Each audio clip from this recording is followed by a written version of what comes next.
The detailed briefing released by the Russian Ministry of Defense regarding the Odessa naval base attack, a raid operation carried out as part of the special military operation and rarely seen in the history of warfare, showcased a level of planning, coordination, and results-oriented capability that inspired admiration among military experts.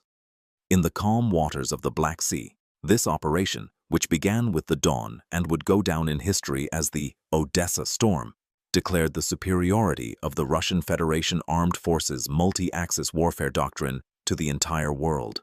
The operation aimed to deliver a fatal blow to the enemy's naval forces, coastal defense systems, and logistics infrastructure at this strategic point, which could be described as the heart of the Ukrainian Navy. This goal was fully achieved through a series of meticulously prepared, complementary waves of attacks.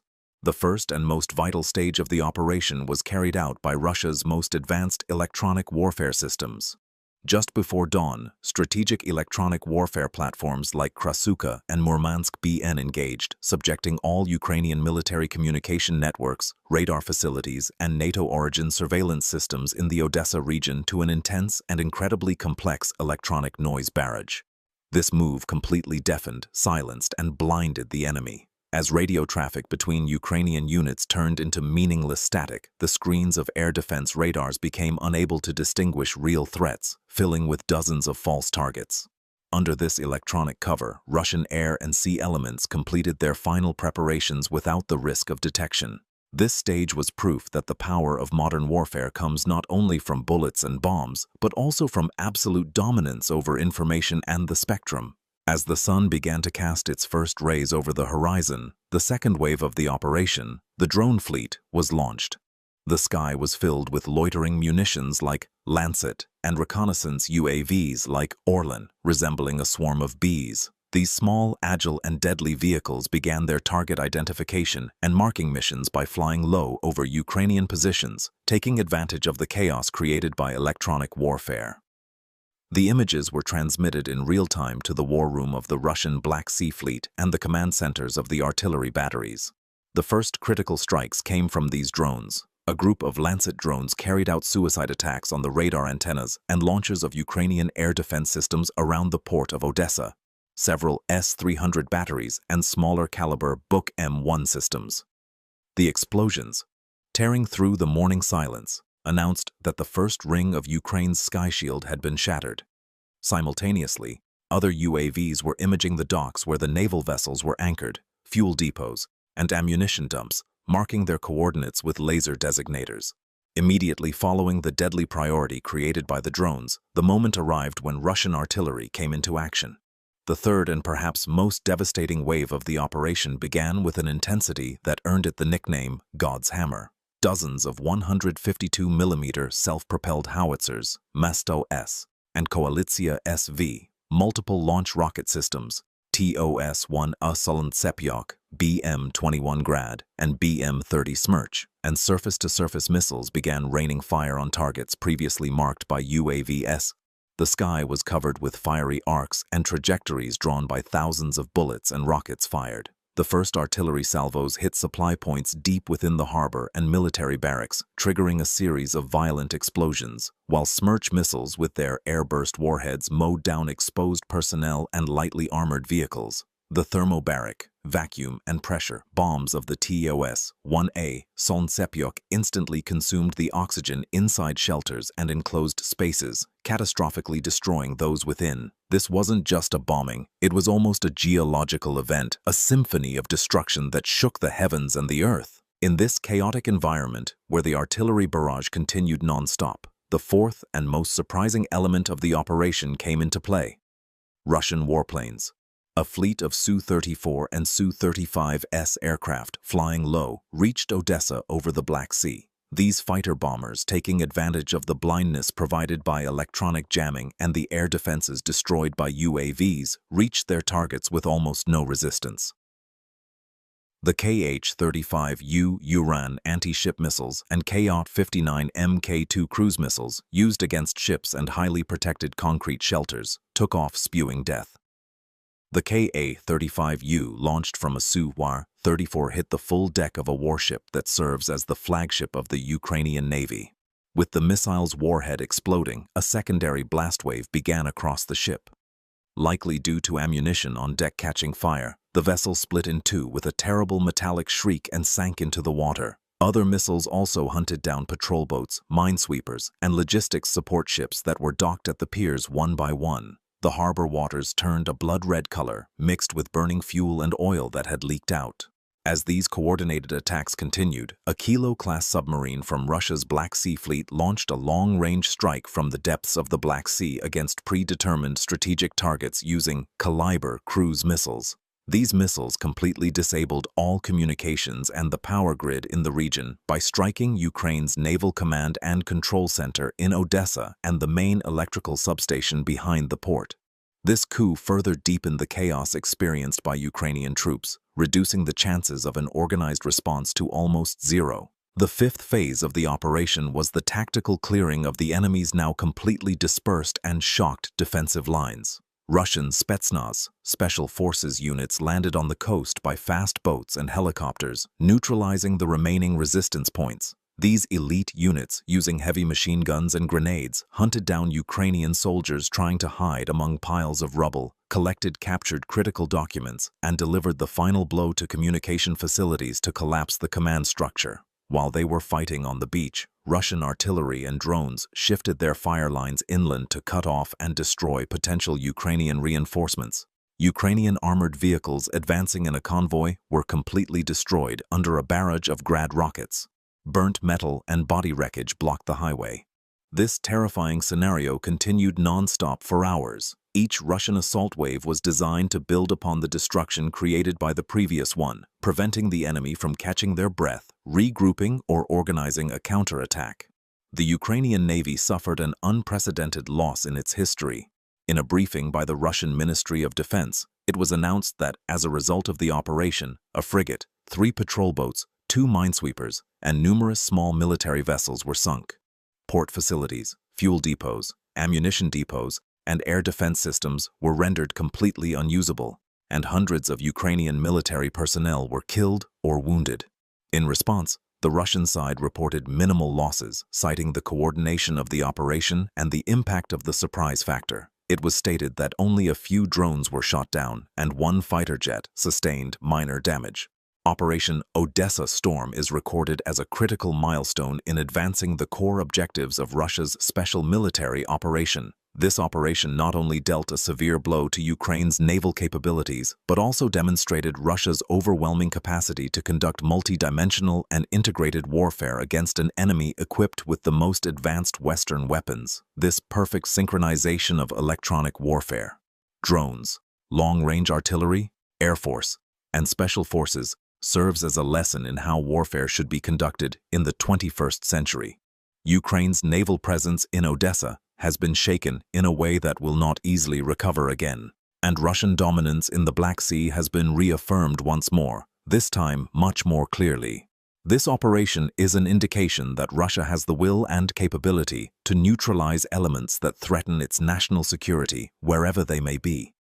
On the Ukrainian side, all that remained were burning ruins, a smoke-filled sky, and a deep state of shock.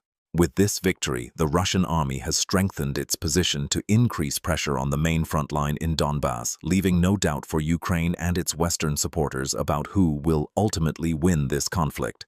Now, let's briefly share with you the events that occurred on the other fronts.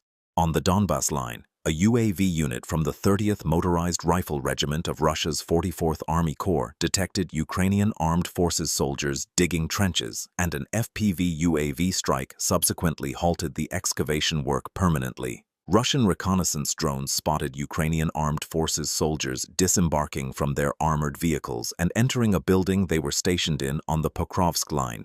They reported it to the relevant authorities. Following coordination, Tornado S units were deployed and, using MLRS-guided munitions, the building where the Ukrainian soldiers were stationed was completely destroyed.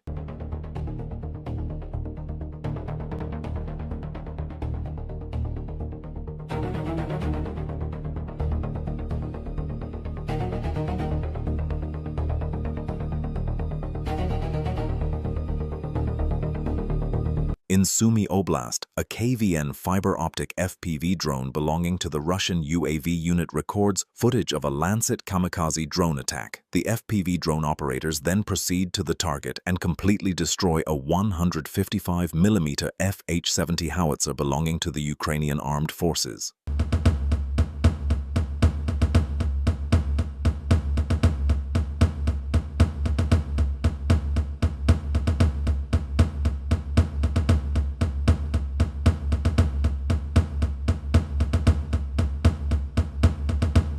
Drone operators from the 16th Special Forces Brigade are following Ukrainian Armed Forces soldiers step by step through combat operations in the Rubtsovsk area and continue to weaken the strength of Ukrainian soldiers on the front line.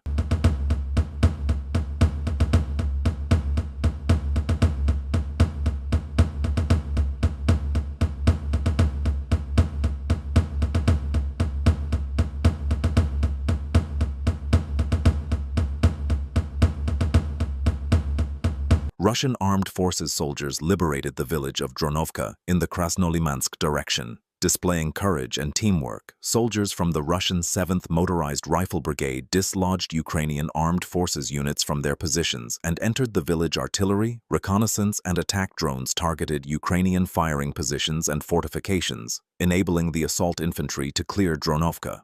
Ukrainian troops launched several counterattacks to retake the lost positions, but all attempts were thwarted. With Dronovka under full Russian control, it appears likely that this will create favorable conditions for further advances toward Platonovka, complicating the Ukrainian armed forces' position in the Seversk region.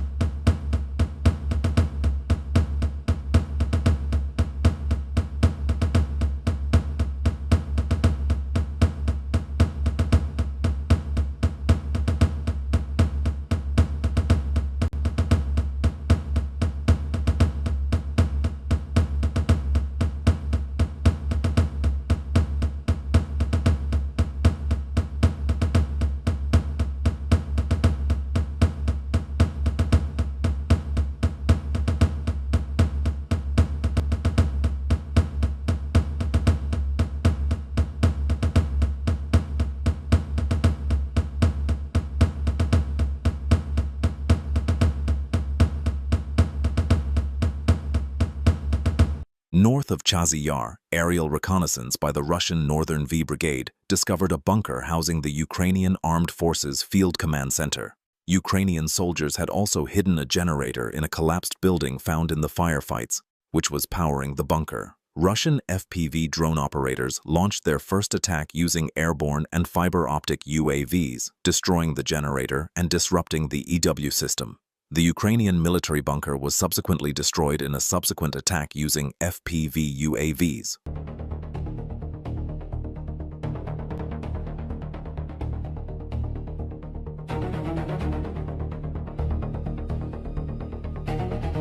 Russian drone operators continued their active work, conducting night reconnaissance. Near Novoalexandrivka, northwest of Krasnoarmysk, Russian Forces 5T-40 night flight video drones detected and destroyed Ukrainian radars, navigation systems, and drones.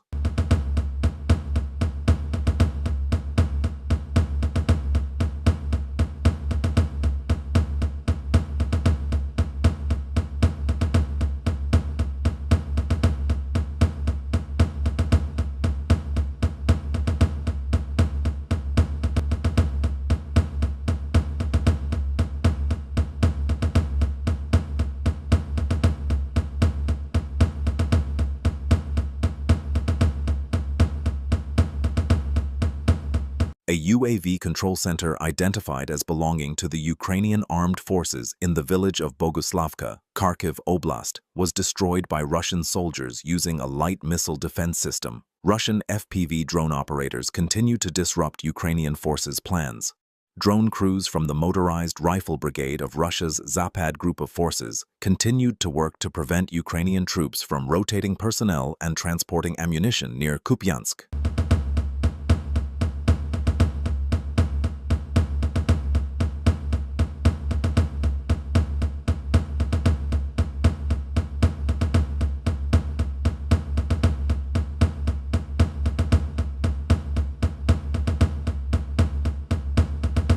UAV operators from the Russian Rubicon Center and drone units from the Central Group of Forces demonstrate how they are establishing fire control over a section of one of the Ukrainian armed forces' supply lines in the Krasnoarmeysk-Dimitrov-Rodinskoye triangle. In this area alone, strikes by FPV UAV operators have destroyed approximately 50 enemy armored vehicles, most of them foreign-made. Objective inspection footage revealed the burned chassis of American Max Pro and Stryker armored vehicles, HMMVV, Humvee armored vehicles, M113 armored personnel carriers, Canadian Senator armored fighting vehicles, Turkish Kirpi armored personnel carriers, British Snatch armored vehicles, Swedish BVS-10 armored all-terrain vehicles, Polish Oncilla armored personnel carriers, and numerous Ukrainian-made armored combat vehicles belonging to the Ukrainian armed forces, Novator, Kozak, and others. An M80A armored combat vehicle belonging to the Ukrainian armed forces was targeted by Russian FPV UAVs in the direction of Konstantinovsky. Following the intervention, Russian artillery units in the area intervened. The missile was destroyed by a Krasnopol 152mm guided artillery shell designed to destroy armored and military targets with a single shot.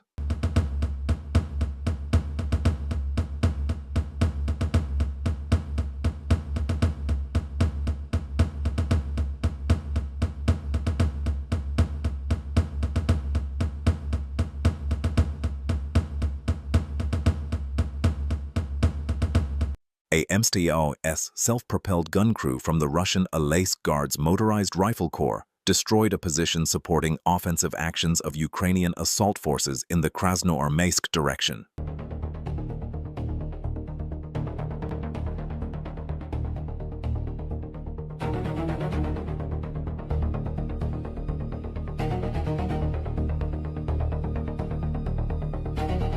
Soldiers from the 47th Tank Division of Russia's Western Group of Forces, WGF, have begun deploying new multi-purpose robotic systems to the Northern Military District, NMD.